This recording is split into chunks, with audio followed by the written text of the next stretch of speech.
A canção A Vida é Doce é uma obra-prima. Pode Tem explicar... várias obras-primas, eu sou fanzaço aqui, pô. Super feliz de saber a história por trás das músicas aí, cara. Aí ele falou, pode explicar por que você considera que o Rock in Rio de 85 foi o princípio do fim da criatividade do rock brasileiro dos anos 80? Ah, você tem... Perfeito, eu tenho essa tese. É muito boa essa pergunta. Qual é o nome dele? Paulo Silvestre. Paulo, perfeita a sua... Porque é o seguinte, a indústria brasileira, ela cresceu de 80... Desde o boom do rock, ela cresceu mais de 80%. Ficou uma indústria milionária, não existia. Existiam só os sertanejos, existia a MPB, que era chiquérrima, mas não vendia muito, nada. E o popularzão? O popular era sertanejo, brega. Era sertanejo que vendia. Ah, tá. Aí tinha o Nelson Ned, ainda tinha o Nelson Gonçalves no final da carreira dele. Mas a Maria Bethânia vendia bem, o Roberto Carlos. Mas era outro. Para você ter uma ideia, Paulo, quando eu fui trabalhar com a Marina, quando ainda era o esquema de MPB, não existia PA. Não? A cantora cantava com o microfone e a banda tocava sem retorno, né? normal. Não existia show business, como nós entendemos. Entendi. O show business, a indústria, foi inventada nos anos 80 por causa do rock. Tá. Então era o seguinte, até 85, as pessoas, os garotos, tinham ídolos. Assim, pela primeira vez aconteceu isso no Brasil. O cara ouvia Legião Urbana, ele não queria ouvir Joy Division, ele não queria ouvir The Police, ele queria ver o Renato, ele queria ver a Legião Urbana, ou queria ver o Paralamas, o Titãs, o Ronaldos, o Capital, Barão, etc. Era fã-clube daquela banda. Então era uma cultura inédita no Brasil, em que as bandas brasileiras elas tinham mais o preferencial do que uma banda gringa. Exatamente. O garotão que consumia, ele queria ouvir aqueles caras. Então, se tivesse um festival, era aqueles caras que eles iriam querer ver. Bom, ok. Isso era 85, estava no auge. E aí, ali foi que nasceu a Bis.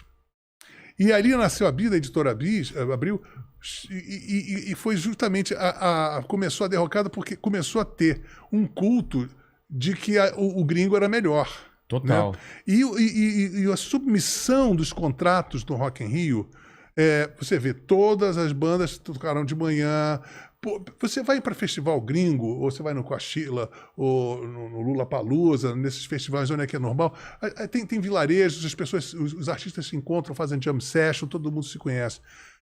E no 85, era vedado, o Queen aparecia com guarda-costas, e aí os brasileiros ficavam lá encolhidos no canto. Houve uma senzalização. Não era nem os mesmos equipamentos que usavam. Aí né? o que acontecia?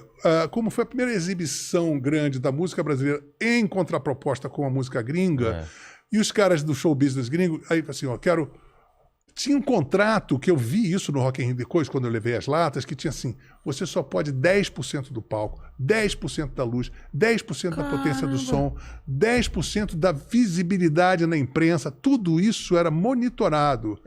E você só podia tocar... Imagina você tocando às 5 da tarde, 4 da tarde, aí fecha, aí quando você começa a vir escuridão, acende as luzes, o palco fica enorme, bem... Cara, isso acabou. O problema é que isso não podia ter isso. Era proibido. Há pouco tempo atrás, num festival desse, tiraram a tomada do Roger. Ah, é?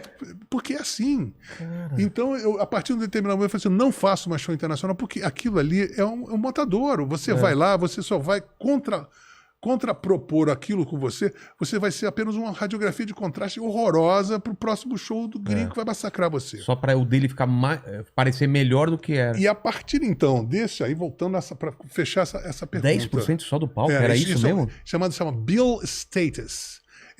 Isso é uma regra internacional não sei se existe até hoje. Para bandas de língua inglesa. Então tinha uma máfia do show business internacional resguardando, né? Então as pessoas tinham que seguir essa regra, essa ata, né? Então o que aconteceu? A partir de 1985 começou a ter uma imprensa que foi parida do Rock in Rio. A Bis começou ali, e de uma imprensa que começava a ridicularizar as bandas brasileiras, sabe? E em detrimento de produtos internacionais, e isso foi crescendo. E eu me lembro que todo final do ano tinha uma enquete desses críticos musicais, hypes. Será que esse é o último verão do rock brasileiro? Caramba, Assim, agorando. E a produção, contrariando todas as expectativas, os discos iam cada vez ficando melhores. Até 1989, os discos de todos eram nitidamente de artistas que estavam ficando mais maduros, mais senhores da sua produção artística, e nós tínhamos todo um establishment jogando absolutamente contra a instalação, vamos dizer assim, dessa cultura de rock no Brasil. Caramba, cara. Então é isso, está respondido. Entendi.